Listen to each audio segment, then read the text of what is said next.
La critique du modèle Janus par Thibaut Damour, toujours en place sur sa page de l'IHES, se fonde sur l'idée, fausse, que les particules témoins, positives ou négatives, doivent emprunter les deux ensembles de géodésiques issus des deux métriques G+, et G-, ce qui montre qu'il n'a rien compris au modèle.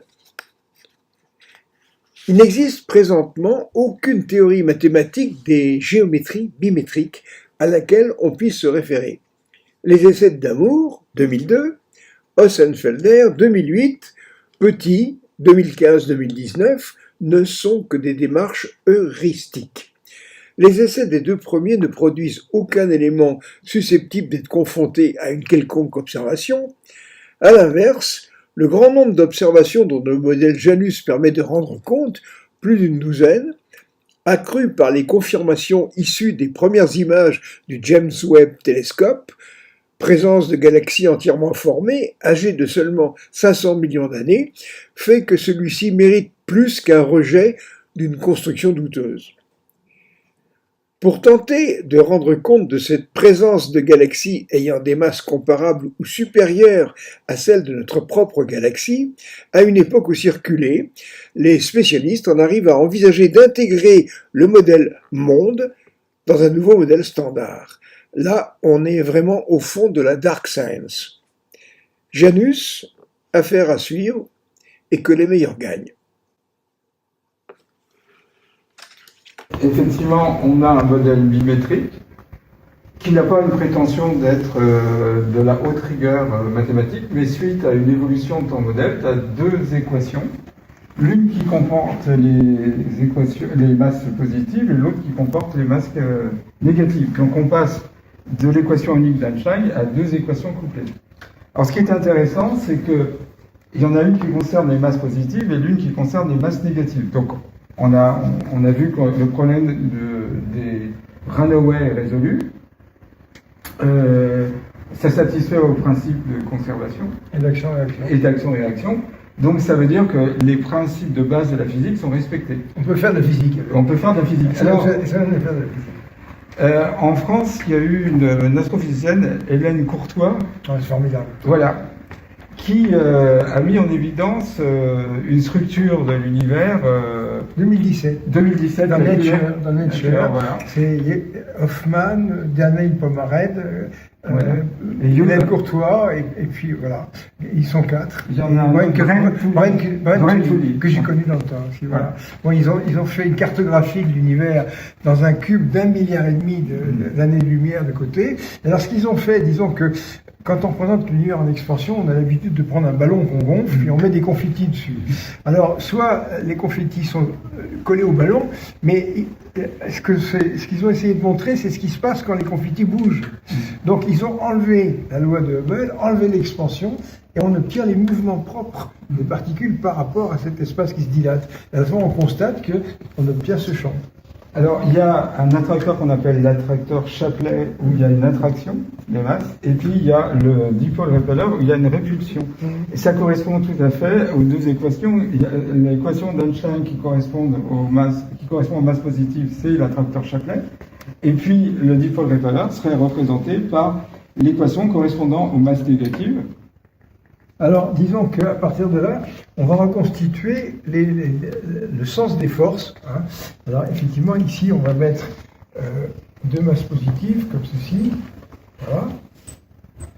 Et puis ici, on va mettre, j'espère que c'est ça, oui, deux masses négatives, comme ceci. Voilà, deux masses négatives. Et puis ici, on va mettre une masse positive et une masse négative. Bon. Et à partir de là, on va déterminer les forces. Alors, premier cas, je considère une partie de l'univers où il n'y a que des masses positives. Alors, à ce moment, dans cette équation, ce terme est absent. Il reste juste quitté. Et ça, qu'est-ce que c'est? C'est l'équation d'Einstein. Autrement dit, l'équation d'Einstein, c'est une des deux équations quand il n'y a que de la masse positive. Exact. Bon. Alors après, on pourrait dire, mais qu'est-ce qui se passe quand j'ai que de la masse négative? Bien, quand j'ai que de la masse négative, je me retrouve avec cette expression-là. Alors le tenseur T, il décrit la source du champ, il est négatif, puisque c'est de la masse négative. Mais moins par moins, ça fait plus. Donc ça redevient une équation du style Einstein, donc les masses négatives, elles s'attirent. Ah. C'est l'équation d'Einstein avec un sigma. Avec un sigma. Voilà, et tout ça, ça s'arrange. Alors évidemment, on a là les masses positives qui s'attirent, les masses négatives qui s'attirent. Alors après, ce qui est intéressant, c'est de dire qu'est-ce qui se passe quand on regarde l'interaction. Alors à ce moment-là, on dit, qu'est-ce que je vais avoir ici? Je vais avoir, donc, ça c'est le noir, j'ai ici mon expression comme ceci, et il va me rester le terme en racine de G vert, et ici j'ai une tenseur comme ceci, mu, le chapeau, tac, il reste ça. Donc, cette équation-là, elle va me permettre de déterminer comment réagissent les masses positives sous l'effet des masses négatives. Alors, regardez, ici, il y a un signe moins, donc c'est une répulsion. Donc, autrement dit, les masses positives vont être repoussées par les masses négatives. Maintenant, ici, je me place dans cette seconde configuration. J'ai ici des masses négatives. Comment vont-elles réagir quand elles sont soumises à des masses positives? Boum. Je me retrouve ici avec mon terme comme ceci. Ici, j'aurai le G qui se trouve là. Ça, c'est positif, puisque c'est la racine des déterminants, voilà, comme ceci. Et là, eh bien, j'ai un T, chapeau, nu. Donc, voilà ce qui illustre l'erreur de Damour. Ce terme-là est positif, mais il y a un signe moins. Donc, autrement dit, les masses positives repoussent les masses négatives. Donc, regardez ce que ça donne. Ici, je vais me retrouver avec ça, voilà, comme ceci. Donc voilà, j'ai mon système de force qui correspond à ça. Et là, ça devient physique. Et là, ça devient physique, elle se met à fonctionner. Il n'y a pas d'incohérence. Alors là, à ce moment-là, ce qu'il faut faire, c'est se dire, mais qu'est-ce que je peux confirmer avec une chose pareille? Alors déjà, une première chose, c'est que, on a évoqué ça tout à l'heure, lorsque on a une majorité de masse négative, c'est pas qu'elle soit majoritaire numériquement, c'est qu'il y a un effet de masse apparente qui fait que ces masses paraissent plus lourdes, elles agissent plus fort. Donc la dynamique de l'univers est contrôlée par les masses négatives, donc on a une accélération d'expansion. Première chose. Donc premier point, accélération d'expansion. C'est un peu le raisonnement, mais basé sur les masses négatives, de l'énergie, de la matière noire et de l'énergie sombre. Alors on peut dire que ça remplace l'énergie noire. Oui, mais avec quelque chose de plus physique. C'est ce que c'est. Alors ensuite, il y a une chose, c'est que on a vu que les masses positives et négatives se repoussent. Donc là où il y a des masses positives, il n'y a pas de masses négatives et vice versa. Donc dans notre voisinage du système solaire, il n'y a que des masses positives. Donc autrement dit, le système Janus vérifie toutes les vérifications dans la relativité générale. Ça colle puisque ça devient... Bon. Alors ensuite, on va se dire, lorsqu'on a fait des simulations en 92, on retrouve la structure lacunaire de l'univers en bulle jointive, comme ceci. Donc ça fait une troisième vérification, pas de problème. Ensuite, avec ce genre de choses-là, on explique les vitesses excessives dans les amas de galaxies, donc ça fait 4. Bon. Ensuite, les galaxies, elles sont confinées par la masse négative qui est autour. Et ça explique la stabilité des galaxies. Exactement. Donc à ce moment-là, stabilité égale les galaxies, et puis on retrouve également leur courbe de rotation avec son palier. Ça fait 6. Alors après, il y a un truc amusant, c'est que, qu'en est-il des effets d'antigravitationnel? Alors, les effets d'antigravitationnel, on va se dire, voilà, j'ai ici une galaxie, et puis, autour, j'ai de la masse négative, comme ceci. Il faut absolument que je change les... Voilà, comme ça, je vais bien me repérer. Ça, c'est du vert. Donc, j'ai la masse négative qui est autour, comme ça. Alors, il y a une chose qu'on a faite, c'est que depuis longtemps, on s'est aperçu que les effets de l'antigravitationnel... Alors ici, je représente les photons d'énergie positive. Voilà l'effet de l'antigravitationnel, comme ceci.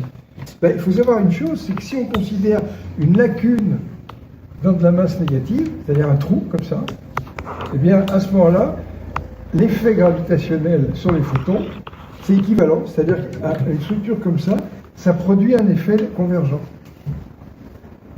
Donc 7, ça explique les anomalies de l'antigradationnel local. Voilà. Et alors ensuite, il y a aussi une chose, c'est que ça explique le grand rappelleur. Il y a un truc, c'est que nous, on est ici, hein, au centre, et si on reçoit de la lumière de galaxies très lointaines, cette lumière va être réduite par effet de l'antigravitationnel négatif. Donc, prédiction, vérifiée par l'observation, les galaxies à grand redshift apparaissent comme des naines. Elles ont une luminosité qui est réduite. Allez, hop, 1/8. Ensuite, il y a une chose. La maturation aussi des galaxies, c'est-à-dire que, étant donné que la présence de la masse négative, il y a une compression d'une certaine façon qui entraîne une maturation accélérée. Oui, ça c'est sur le mode de formation des galaxies. Mode de formation des galaxies, on en parlait tout à l'heure. Ici, nous avons les conglomérats de masse négative qui se trouvent là, qui se forment et qui compriment la masse négative, la masse positive qui se trouve là. C'est ça. Elle est prise en étau en quelque sorte. Elle est prise en étau, elle est prise en sandwich. Alors à ce moment-là, elle est prise en sandwich et ici, ça a la forme d'une plaque. Donc à ce moment-là, la masse positive est prise sous forme de plaque et très fortement comprimée et on a une excursion en température qui peut atteindre 1 million de degrés.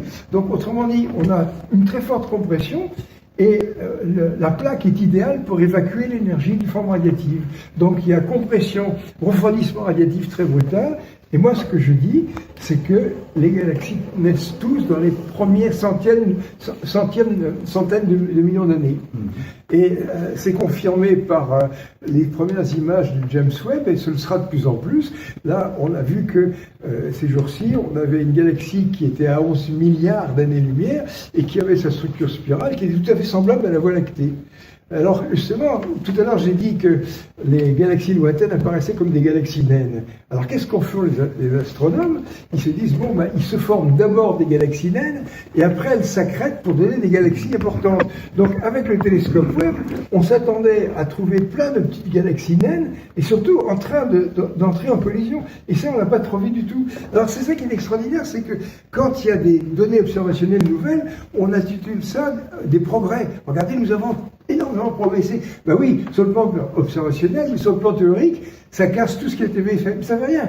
Ils vont reformuler tout ça, je ne sais pas ce qu'ils vont trouver, mais ils remettront ça sur le métier. Alors, donc là, on peut dire qu'une autre confirmation, c'est bien le fait que ça donne un modèle de formation des galaxies complètement différent.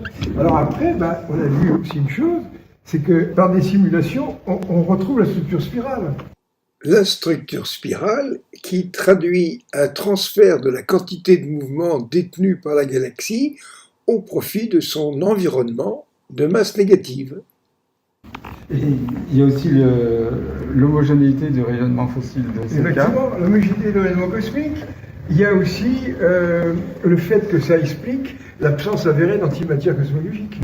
La répartition inhomogène entre matière et antimatière. Voilà, et puis ça explique la nature des composants invisibles de l'univers. C'est de l'anti-hydrogène. Donc on voit, il y a plus d'une douzaine de confirmations. Ça mériterait débat. Hein. Ça mériterait débat. Alors on arrive à un moment donné où effectivement on s'aperçoit, si on prend une discipline comme la physique quantique, quand Dirac découvre une énergie négative, la communauté scientifique en émoi. Et en fin de compte, Dirac va l'interpréter comme de l'antimatière. Et à ce moment-là, il y a eu un temps de rejet, puis il y a eu un temps d'acceptation, puisqu'en 1932, Karl Anderson a prouvé que des particules qui avaient la même masse, mais qui avaient un signe différent, pouvaient être déviées par des champs magnétiques, et donc ça a été la preuve qu'il existait bien l'antiparticule de l'électron, le positron. Et donc comme les masses sont identiques, l'enroulement en spirale devait être symétrique. Il y en a une qui partait à gauche, l'autre qui partait à droite.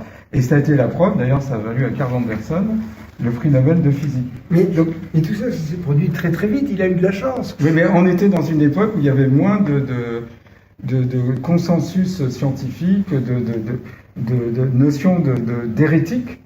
Voilà.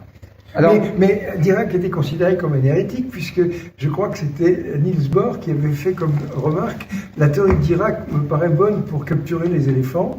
Pourquoi? Parce que vous allez en Afrique, vous accrochez la théorie de Dirac à un arbre, un éléphant arrive, il la lit, il était tellement surpris qu'on pouvait le capturer sans difficulté. Mais c'est sous forme de boutade, mais ça montrait à quel point, pour eux, l'antimatière, c'était pas possible. Oui, mais ça a duré 4 ans. À bout de 4 ans, voilà. Donc il y avait un temps de maturation, ça a toujours été comme ça. La science avance, il y a des polémiques, des controverses. On va dire que c'est simple pour une discipline, mais là, on n'a plus l'impression que la controverse qui a pu se mettre en place pour construire la physique quantique est du même en cosmologie. On a un consensus qui est considéré comme la version officielle et toute personne qui serait dans une version différente.